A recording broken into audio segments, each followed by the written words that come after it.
Hai,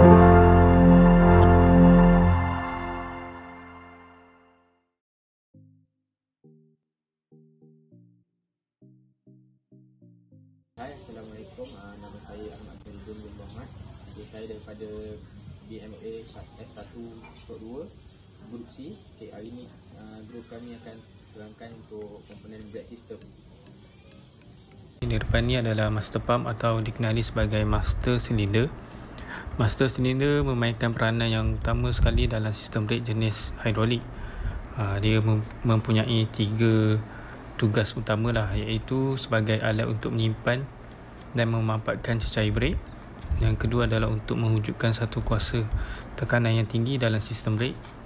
Dan yang ketiga adalah untuk mewujudkan satu kuasa mekanikal yang ditekan oleh push rod kepada satu kuasa sistem hidrolik. So push rod ni ditekan pada pedal brake lah. Okay, seterusnya adalah takat tabung brake pump.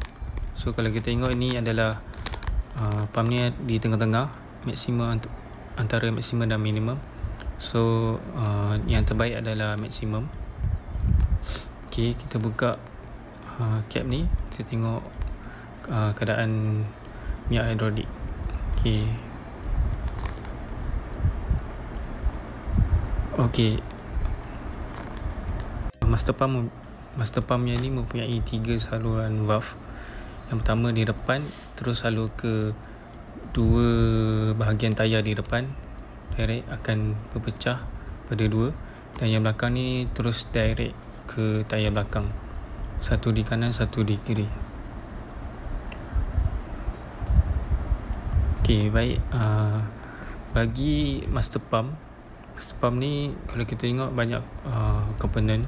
Pertama di dalam ni ada retainer ring, master cylinder body, push rod, reservoir cap, fluid reservoir, strainer, valve cage, check valve cup, check valve, piston stopper, master cylinder body, secondary piston, dan sekali ada primary piston. So dalam gambar ni, ini adalah secondary piston and primary piston. Okay, bagi jenis double piston, apabila brake pedal ditekan, push rod akan menolak primary piston ke depan dan rubber cup akan menutup inlet part. So maka jadi terhasillah satu tekanan yang tinggi dan membuka check valve dan membenarkan minyak fluid yang bertekanan tinggi melalui pipe, lalu menyambung ke wheel cylinder, rod di belakang. Lepas tu secondary piston, kedudukannya yang floating, boleh bergerak bebas. Dia juga bertekanan tinggi di chamber B, membuka check valve dan seterusnya melancarkan brake hadapan. Semasa pedal brake dilepaskan, spring akan menolak kedua-dua piston ke tempat asalnya. Satu kuasa isapan terjadi di hadapan kedua-dua piston dan menyebabkan primary cup terkucup dan memudahkan fluid masuk ke chamber A dan B melalui lubang-lubang kecil, drillings, yang terdapat di kepala dua-dua piston. Okay, ini ialah brake disc. So umumnya brake disc ni ialah converter daripada kinetic energy kepada thermal energy. So daripada video ni, hose semua dalam keadaan baik. So hose di atas ialah menggunakan rubber dan hose di bawah ialah besi. So berdasarkan video yang diberi, caliper yang dipakai ialah solid disc. So solid disc ialah jenis yang tiada curve, slot atau hole dekat surface dia. So permukaan dia licin. So daripada video kita boleh tunjuk yang dekat situ ada bleed screw dan ada caliper. So next lah dust booth, ada piston seal, and then ada piston dia, dan ada anti rebel clip. So rotor dia ada kat situ yang karat tu, tapi semua dalam keadaan baik. So fungsi dia ialah bila pedal ditekan, piston akan tekan kepada brake pad.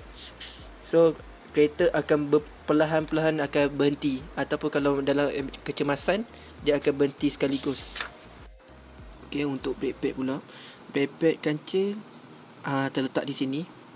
So material yang brake pad kancil ni dibuat ialah daripada Browser powder.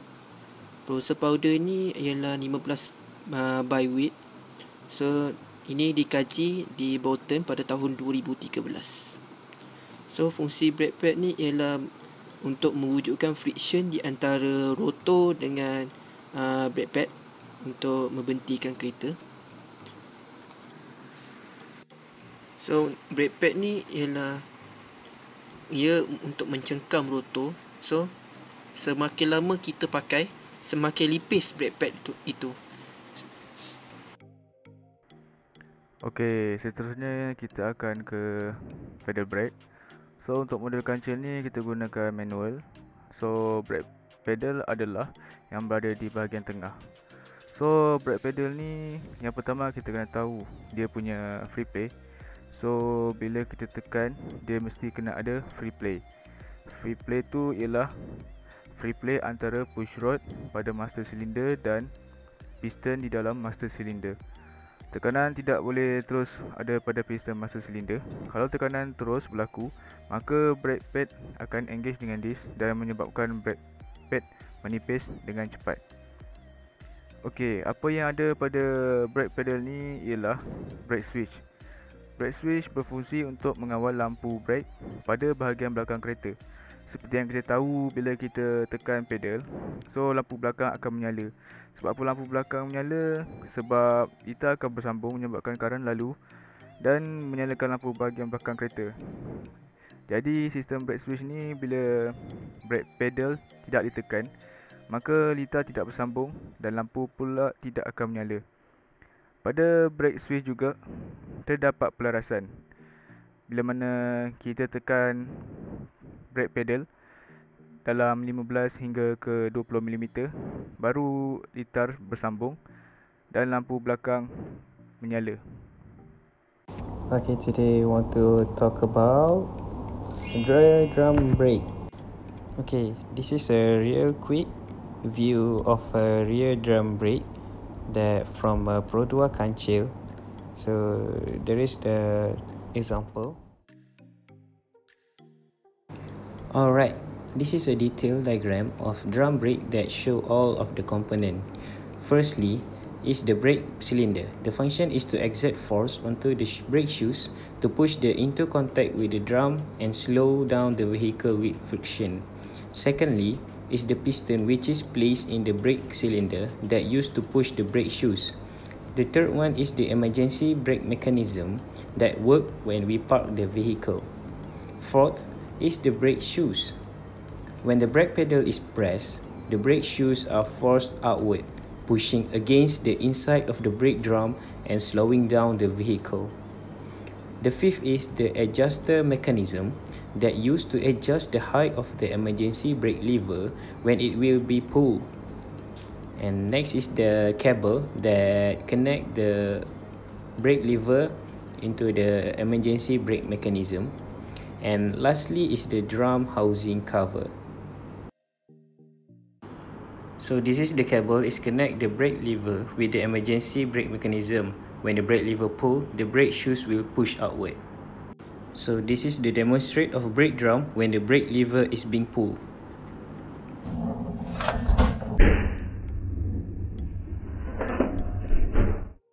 So that is all about rear drum brake. Thank you. For discussion, one of the braking system is electronic stability control, ESC. Explain the purpose of ESC. ESC help to prevent the loss of control in curve and emergency steering maneuver by stabilizing the car when it begins to veer off your intended path. This feature helps prevent you from losing control of the direction of your car due to a spin out or blow out of steering. Understeering. This also significantly reduces your risk of being in roller, which is one of the most dangerous type of single vehicle crash. ESC activate when the car is start, and it's engaged automatically to help prevent oversteering and understeering. It also works by braking individual wheel and reducing engine speed to help maintain control. For B, discuss the difference between a dual split brake system and diagonal split brake system. Dual split brake system is a split between the front and the rear brake. When the brake pedal is pressed, the master cylinder will split the hydraulic to front and rear wheel. The diagonal split concept comes from the fact that the left rear and the right front brake are on the one hydraulic line, while the right front and the left rear brake are on another. The diagonal split system maintain braking ability for both front and rear tire. It's easier for the driver to control the vehicle in emergency brake failure. In a non-diagonal system, all the braking power would transfer to either just the front or back tire, increasing the likelihood of skidding and possibly losing control. For question C, differentiate between oversteer and understeer. In the case of understeer, the driving often has lost control of the steering wheel. When oversteering happens, it makes the car to spin backside while driving through a corner. Understeer occurs when the front wheel starts to float straight even if you turn the steering. The oversteer occurs when the back of the car is being fishtailed. Understeer is more common to front car driver, while oversteer is common on rear wheel vehicle. Sebenarnya kita pada hari ini untuk lab 1 kita dapat pasti bahagian-bahagian brake component system di bahagian enjin, di brake depan dan juga brake belakang. Okay, seterusnya kita dapat pelajari nama-nama setiap komponen dan bagaimana ia berfungsi. Okay, itu saja daripada kami untuk lab 1. Sekian, terima kasih.